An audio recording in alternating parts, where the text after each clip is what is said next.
Assalamualaikum warahmatullahi wabarakatuh. Selamat malam. Waduh, kentongan baru pukul 2 nih. Sekarang tanggal 8, kentongan bunyi 2 kali, artinya jam 2 dini hari, teman-teman ya. Kita akan omon-omon tentang ini dia nih ya. Besok adalah RUPS dari Bukit Asam PTBA nih jam 1. Kita akan sedikit mengulas tentang dividen hunter gitu ya. Buat teman-teman yang mau hunting dividen ini kira-kira kayak apa nih? Apakah aman, tidak aman, ada jebakan atau justru malah bikin tidak cuan gitu ya. 8 Mei jam 1.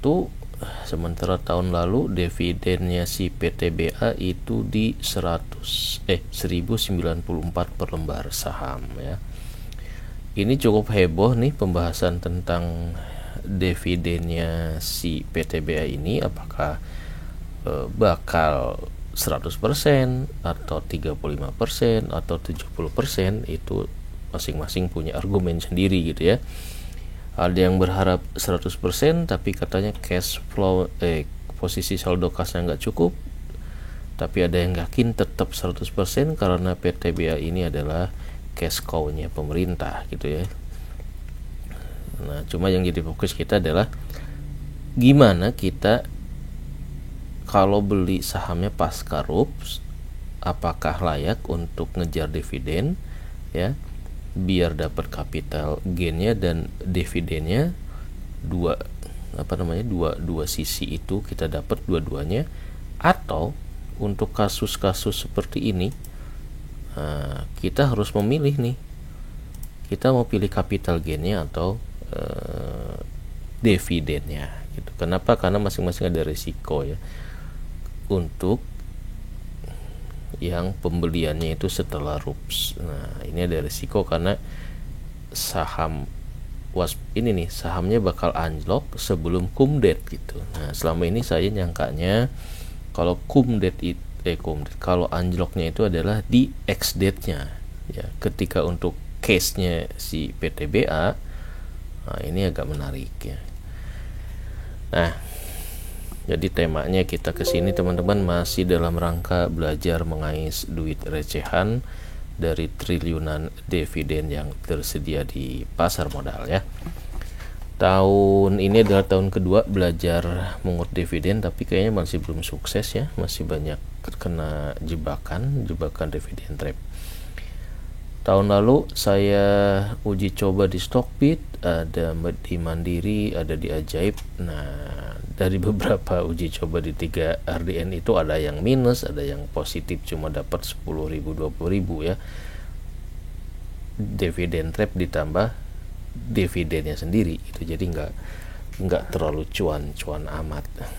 Kenapa? Ya karena masih taraf belajar, masih taraf dividen itu kayak apa. Apakah benar katanya beli di tanggal kumdet, besok dijual masih dapat dividen? Artinya apa? Kita cuma beli sehari, megang saham itu sehari masih dapat potensi harga. Nah, ternyata benar dapat tapi langsung kena dividen trap gitu ya.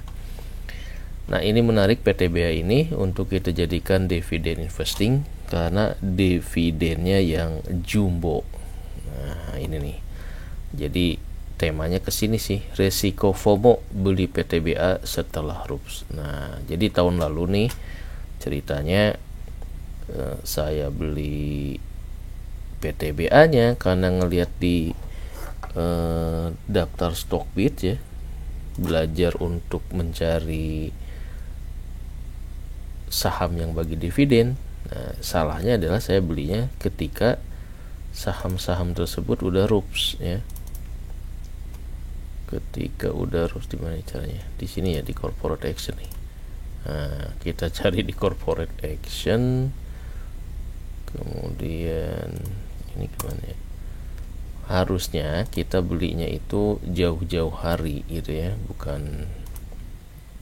bukan setelah satu perusahaan itu RUPS. Nah, Jadi kesalahan saya, ternyata kita belinya dari sini teman-teman ya, dari kalender dividen. Nah, dulu saya huntingnya begini. Jadi ketika ini muncul kalender dividen, misalkan yang date-nya sekarang kan tanggal 18 ya. Nah, ini tanggal 18. Ini ada yang date Excel misalkan tanggal 15. Nah, udah saya beli ini. Jadi yang mau date-nya seminggu ke depan, nah itu yang saya uji coba. Nah, ini ternyata risikonya tinggi ya. Kenapa? Karena harga saham itu udah naik dari jauh-jauh hari sampai tanggal RUPS dan date-nya. Jadi ini tinggal nunggu longsor doang gitu ya. Ceritanya begitu sih. Moral ceritanya. Balik lagi ke sini teman-teman ya. Nah, kesimpulan saya tentang PTBA ini memang menarik ya. Saya belum pernah explore tentang batu bara, tapi kalau lihat dividennya memang jumbo banget, menarik untuk diseriusin gitu ya. Pantesan banyak yang menjadi banyak yang memegang saham-saham batubara, PTBA, ITMG, BSSR dan lain-lain ya. Nah, ini teman-teman yang harus teman-teman perhatikan ya.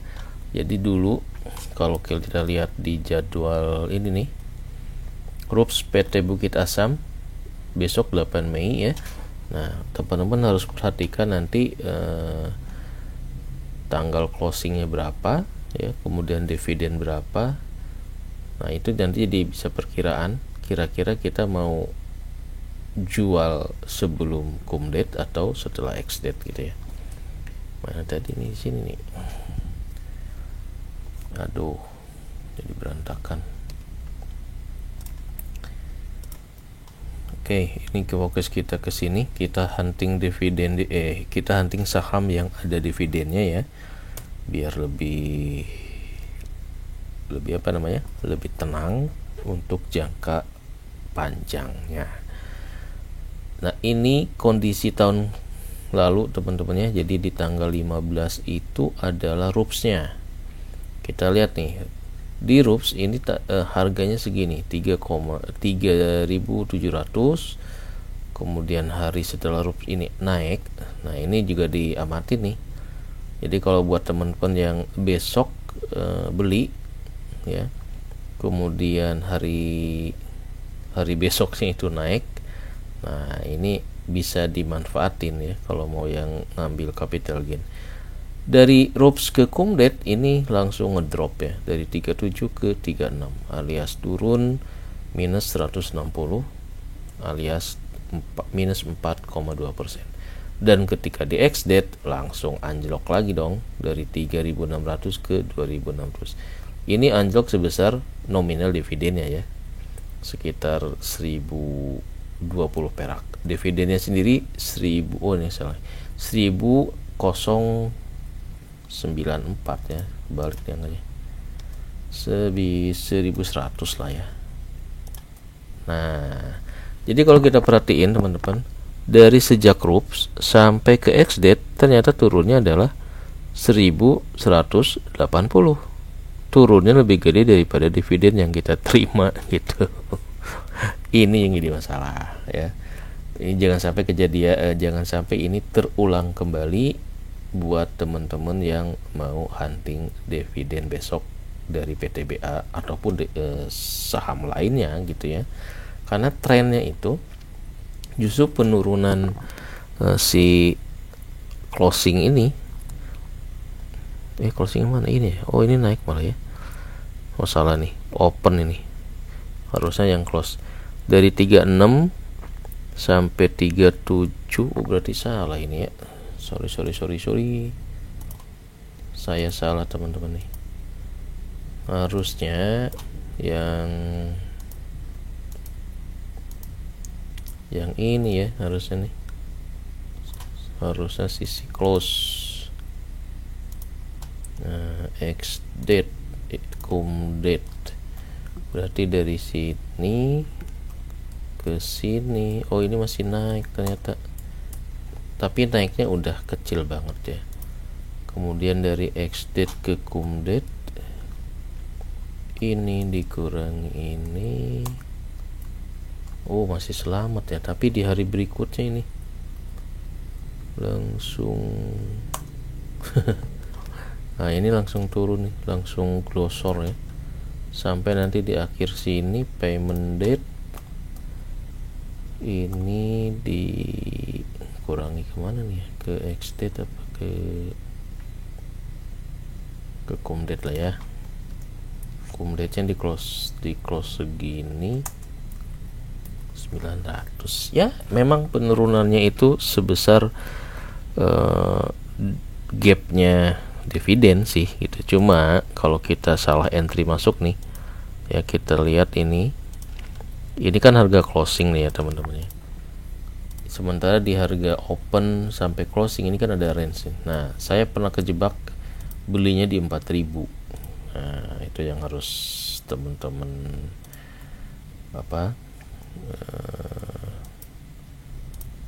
waspadai gitu ya, jangan sampai kita belinya itu ketinggian. Nah ini harus dirubah ya, ini harus dirubah, balik sini aja dah, nanti kita sempurnakan.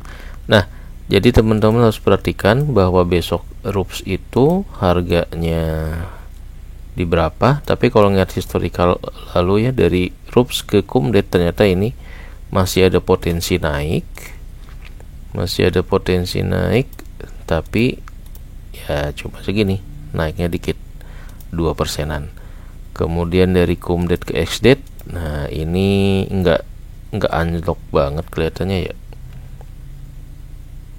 cuma segini. Tapi di hari keduanya ARB nya ini, oh iya karena di sini ini adalah ada batas penurunan alias ARB. Jadi setelah ex date nanti kita bakal dibatasi penurunannya oleh ARB-nya. Dulu itu kalau nggak salah ARB-nya adalah selama 2 kali gitu. Nah kalau 2 kali mungkin masih ketahan karena ARB-nya kan 15%. Tapi kalau ARB-nya sampai 3-4 hari berturut-turut, nah itu yang wassalam ya. Seperti itu. Nah ini nih teman-teman. Jadi uji cobanya seperti begini, analisa harganya secara hitung-hitungan sih aman, ternyata masalahnya ada di harga akhirnya ya. Harga akhirnya ternyata di luar perkiraan saya, karena sebelum cum date itu tidak terlalu naik dan justru harga beli saya yang ketinggian ya, sehingga netnya itu, net dividend tripnya cuma dapat 25.000 perak ya. Tapi nggak apa-apa, yang penting ini ya, usaha dulu baru kita layakin ya, nggak usah sibuk di analisa kelayakan usaha gitu. Jadi BEP nya dapatnya 25.000, lumayan untuk belajar ya. Nah ini dari simulasi ini nanti yang bakal jadi panduan saya untuk mencermati apakah si PTBA nya mau kita pertahankan ya sampai dapat dividen atau kita lepas gitu ya. Karena kalau dari sini kita udah bisa ngitung nih, kalau cuma netnya 25.000 ya, nah, cuma dapat 25.000 ya, dapat pengalaman aja. Nah ini kita lihat nih penurunan harganya sampai 30% ya setelah sampai payment date, kalau nggak salah ini ya, payment date nya di sini nih. Nah di 2000 sini sekitar segini, kemudian sampai akhir bulannya mentok di sini ya. Jadi nggak sampai anjlok banget sih, karena kalau anjlok banget ini banyak yang mungut lagi, karena PTBA ini termasuk saham yang banyak yang long term gitu. Jadi kalau dia jatuh sampai turun banget, banyak yang nampung gitu ya. Nah, jadi dari sini ke penurunan harga dari sejak mungkin di antara RUPS sampai CUMDET ini bisa sampai 30% ya. Karena ini dulu yield dari dividennya juga di kisaran 29 sampai 30 gitu.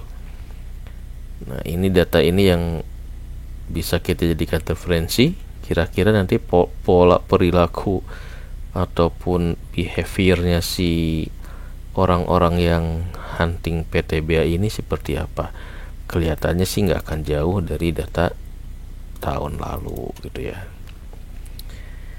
Oke, itu aja mungkin yang pingin disampaikan. Ini saya baru nyimak PTBA ini teman-teman ya. Jadi banyak sekali istilah-istilah baru dan banyak sekali yang harus dipelajari jika kita mau serius untuk nabung saham di saham-saham batubara. Nah, ini nih.